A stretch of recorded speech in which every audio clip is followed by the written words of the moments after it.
Today I'm going to read a piece of my book, Remembering Flint, Michigan. I shall show the cover for the camera. Yeah. Okay. Yep. I got it.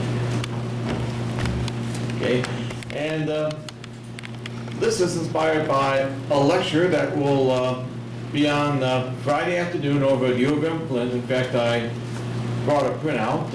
I'll pass copies along so you can read it and look at the illustrations, of which I included them to Jenny so she can put them in the appropriate places on the video when it appears both in the Flint Underground channel on YouTube and eventually on Comcast Channel 17 Monday evenings at 6. So I'll pass these around.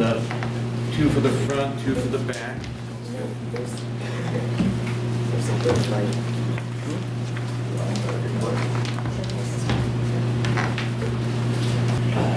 Now, as you look at the printouts, of course, this year, as Yvonne reminded me, is the 30th anniversary of when AutoWorld opened, Flint's biggest flop. And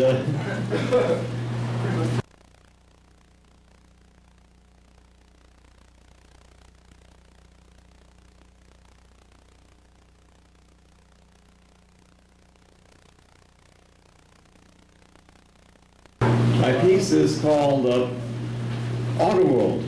It seemed to be a good idea on paper. On February 23rd, 1997, the former IMA Auditorium, the last standing building of the failed AutoWorld theme park, was imploded. The implosion was, like AutoWorld, a disappointment to the general public. Actually, the explosive charges did their job, making it much easier for the demolition crew to clear what was left of the old IMA, a well-built structure with reinforced concrete stands holding gigantic trusses that kept their shape after the building was imploded. The Industrial Mutual Association built the IMA Auditorium in 1929 for $1.2 million on the former site of the Randall Lumber and Coal Company, previously the site of the Cravo Sawmill. Seeing more than 6,000 people, it was the premier venue for concerts, stage shows, dances, lectures, sporting events, exhibitions, and the Shrine Circus for decades. The IMA Auditorium never made a profit in the entire 50 years it was in operation. Changes in the automotive industry brought about by the late 1970s energy crisis brought changes to the IMA. But more significant was the loss of the IMA's vending machine and food service contract with Buick, a contract it had since 1917, but which ended on April 1st, 1979. So the IMA could no longer afford to operate large arenas. The IMA Auditorium officially closed on June 18, 1979. Its final major event was a June 1st concert by Peter Frampton. The last event before closing was a benefit country music concert on June 17th, with proceeds going to the Fraternal Order of Police. The co-owned IMA Sports Arena, now the privately run Pirani Arena and Event Center, was turned over to the city of Flint. The closed auditorium was sold by the IMA to the Mount Foundation for $2.4 million and incorporated into AutoWorld, which began construction in 1982 and opened in 1984.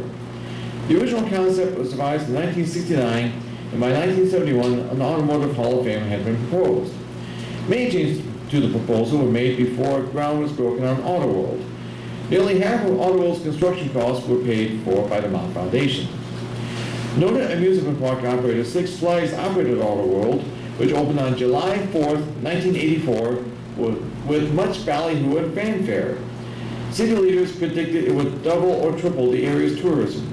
Unfortunately, the indoor theme park couldn't decide what it was.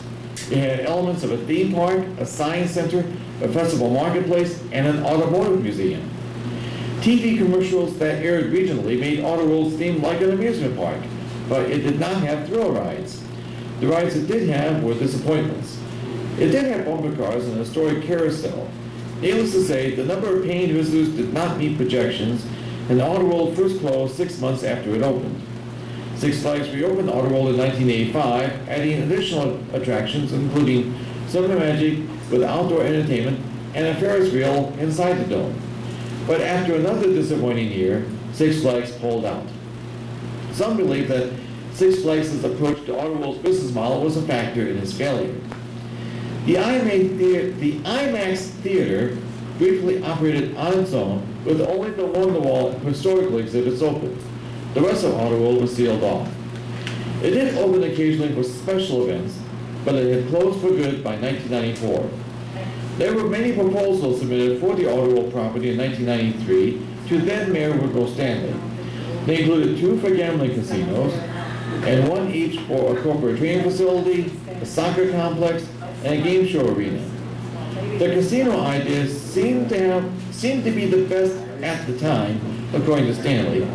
But in November 1994, Flint voters rejected a ballot proposal to convert AutoWorld into a casino by a narrow margin. This left Stanley and the Mott Foundation with the only feasible option of expanding the University of Michigan Flint. But the university was only interested in the land, not the buildings on the land, thus sealing the fate of AutoWorld and the former IMA Auditorium in 1996. The Mott Foundation covered the cost of demolition, which began on January 3rd, 1997. The AutoWorld Dome and the former IMA Annex were demolished by conventional means. But the demolition contractor, Best Wrecking of Detroit, decided that the old IMA Auditorium was too sturdy a building to demolish by wrecking ball during the cold winter months. It hired a subcontractor, engineered demolition, to implode the building with explosives. On the morning of the implosion, 10,000 people showed up. Most of them were at Windmill Place across Fifth Avenue from the AutoWorld site. The rest, including me, stood on the Saginaw Street Bridge. WGRT covered the implosion live beginning at 8:30 a.m. that Sunday, so before leaving to see the implosion, I sent the VCR to record the event, which WGRT called Boom for Growth. Reporter and weekend anchor Joel Fike covered the implosion from the bridge, so I saw his live reports that Spike gave them. As he covered the previous implosion in Toledo, he warned the crowd to expect a loud boom which could be felt and a thick dust cloud. After a minor delay caused by a security breach, the explosives went off at 9:05 a.m., beginning with the southeast corner of the IMA and moving in both directions to the northwest corner. I felt the shockwave in my chest. The bricks came down and the huge trusses dropped from front to back with the developing dust cloud. The chimney in the back billowed dust, and when the explosives went off in the back, the chimney slowly teetered before it tumbled. The crowd roared its approval, but when the dust settled, disappointment set in. The huge trusses had kept their shape, and part of the back wall is still in place. Even reporter Joel Fike thought that the implosion was not a success, but when the demolition people were contacted, they said they did their job and the implosion was a success. The IMA Auditorium did not have a basement, so when it was imploded, the debris had no place to go other than to pile up on top of itself. The wall was left standing intentionally. The demolition crew thought the debris would keep it standing anyway. The implosion made the job of clearing what was left of the IMA much easier. It took about 3 weeks to clear the site. The IMA bricks were sold as fundraising mementos, and some were marked for use as a memorial at IMA's Brookwood Golf Course that apparently wasn't built because the bricks were in poor condition. Materials that could not be recycled were sent to the Venice Park landfill in Shiawassee County. The only known collateral damage outside AutoWorld was a figure of Jesus that fell off a wall at St. Michael Catholic Church on the opposite corner of AutoWorld. The statue was repaired. After the implosion, the copper box in the IMA Auditorium's cornerstone was cut open by Sloan Museum officials on March 10, 1997. The box, which had been soldered shut in 1929, was airtight and watertight, preserving its contents to the amazement of museum staff who put several of the artifacts on display shortly afterward. The William S. White building, named after the Mount Foundation official who was, ironically, an AutoWorld booster, opened in 2002 on the former AutoWorld site.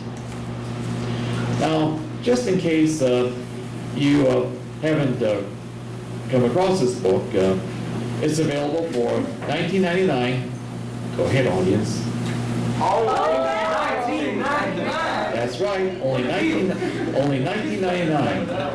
It's available at local bookstores, also at the Sloan Museum's gift shop, and Flint Institute of Arts gift shop. I was at the last art walk. I noticed that Pages had a couple of copies on hand, and the book is also available through the usual online sources, including Amazon.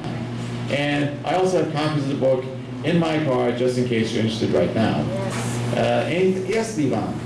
Okay, I just wanted to add, did you tell them, maybe you did, about that meeting that's gonna be going on this? Oh, yes, I did. To remind you, that meeting at the University of Michigan Flint is at 4 o'clock, and You that's, wanna read?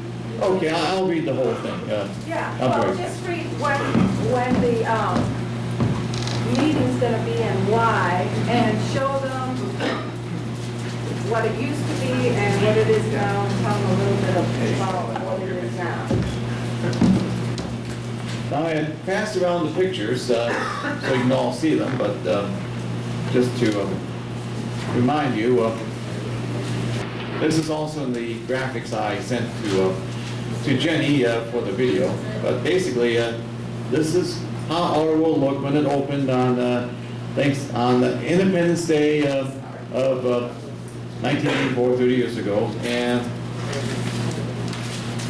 this is the white building where it stood on the U of M campus today. Now, as for the What's the lecture, purpose of the white building? oh, it's an education building now. In fact, Channel 28 used to be there when the university owned it. What was in the time capsule? Well, I think the time capsule material in the IMA Cornerstone, that's in the Sloan Museum collection now. You don't know what it was? Guns. Well, it included, Guns, yeah. Had guns in it? I don't think it had guns in it, but what I most remember is it had pictures of what previously was on the site and the IMA in its various stages of construction. Now, as for the lecture, it's part of the University of Michigan Flint's 2013-2014 Wyatt Lecture Series. The lecture is Andrea Burns, a former Flint resident and current Appalachian State University Assistant Professor of History, who will present a unique place in all the world, the making and unmaking of AutoWorld. The presentation is scheduled for 4 p.m. Friday, February 21st in the Happenings Room of the University of Michigan Flint's Hardy Mott University Center. Burns will look at how AutoWorld's demolition in 1997 dealt a crushing blow to those with a deep investment, both financial and emotional, in the institution's promise to revitalize Flint's post-industrial economy and transform the city's identity into a cultural destination that attracted tourists and residents alike. According to Burns' research, understanding the history, hopes, and desires that surrounded AutoWorld, from its initial conception by C.S. Hardy Mott in 1969 to its destruction in 1997, reveals the complicated intersections of heritage tourism, the post-industrial economy, and the city's historical identity, according to the press release. And I thank you very much. Thank you, Gary. I'm just going to do one little quick poem because Gary has inspired me with his boom for growth and the fact that Jesus fell over. I got this poem that isn't at all related, but it's called Horny Ski Mask Demons. And I'm just going to start at the line that Gary reminded me of, which is this one. The boom times are gone and so is prosperity. The only boom that makes money now involves liquor store robbery and business is good. Yet we, greed, and exploitation is the backbone of our economy. Heavens forbid someone forgives the need to survive and no one provides hope or a living salary. Now, unions establish a false sense of security. But the ease of certain things, like summoning cash by smiling, smug, sawed-off bangs, reminds us the devil works in mysterious ways when coping with desperation or hunger pains. Or seeking alternatives to the martyrdom of minimum wage. Even with paradise underfoot, inner demons cause generational pain. Maybe instead of being the destitute descendants of opportunity's haze, perhaps horny ski mask demons is a more fitting phrase. I mean, isn't that what the headlines read? Action news spicing up the verbiage, planting seeds. And in TV times like these, everybody needs a sacrificial savior to disrupt the feed. Or a monk making a stand in gasoline for the field easy to take the lead, but that's not me. Fiends seeking a funeral by fire truck should crack a beer and look as Arson City cashes in on bad luck and low self-esteem. Slash wrists spewing flames. Delayed results of fools falling for a hangman's dream while leaders drive away in folded ironies trailed by folded factories. Stay here long enough and there's a real chance of getting stuck, stoned to broke in a pothole rut. A loony wolf tricked into twiddling thumbs while the trapper comes instead of gnawing off your own foot. For a second, imagine starting over. As the same kitty cherubs still choosing to chisel wild horns and woolen halos, but this time let it be enlightened. This time, as a trusty corporate angel, rob the system and earn yourself a bailout, because while everyone agrees that you should agree to everything, when referred to a pair of split-gift pistol lips smelling seriousness for some dumb gunmetal ventriloquist, the truth is obvious any idiot that security cameras paparazzi enough know you won't get away with it. It's funny how many registers are already stripped down to their nickels and cents before the bad guys arrive to cash out the Coinstar contents. Corporate crooks still collecting decades worth of ruinous rents. Nothing left to steal in Flint except the fillings from our teeth. So thank God mine are made of PVC. Half the population lives up to polluted expectations. Half the population lives up to polluted expectations and never leaves the shallow sea. Raised from tadpoles and chlorine fountains, surviving with deformities, waiting to steal a kiss from a non-existent princess while croaking on modernity. End of the day, we sacrifice ourselves, even though there's nothing left but vast foundation slabs like wailing walls where the temple used to be. True believers, conditioned to die or live trying. Nothing to do but keep moving and laugh about this tragedy.